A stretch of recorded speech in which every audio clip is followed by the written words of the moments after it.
Oh nggih, jenengan iki. Oh, kandhane. Jenengan ampun dak sia lho, Mo. Ora gak siya kenyataan kok. Lho, perkarane. Perkarane piye? Lagi perkarane napa kok? Lha nuwun sewu sing lanang iki mau kulo aking nek sing putri iki mau mesti gedhe-gedhe ngene iki mau. Mergo kemakmurane iki mau sing ngepek iki mau sing wedok. Oh ngenten ta? Heeh no. Mboten ateges ngenten lho. Biasane nek wong cilik niku malah sok kuat sok gedhe ngono lho. Anu Lah cocok nek aku Tenten setuju. nek kalih jenengan kan gedhe ngono biasane mah sok cilik ngenten.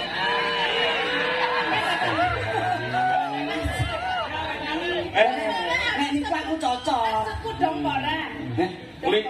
Ling gendar kaya nyak aku lho. Masih iki. Iya. Mbak Yu, nun sewu lho, ora kok teges aku iki piye tapi ini aja sok ngendika sing ngono kuwi. Maksudnya nek sing cilik iki sok gedhe, Sok gedhe. sing gedhe sok. Maksudnya ngene lho Mas. Kaya jenengan kan cilik. Heeh. Semangatnya gede ora? Ora semangat harus besar. Lah, ya makanya. Semangat menjalani hidup harus besar.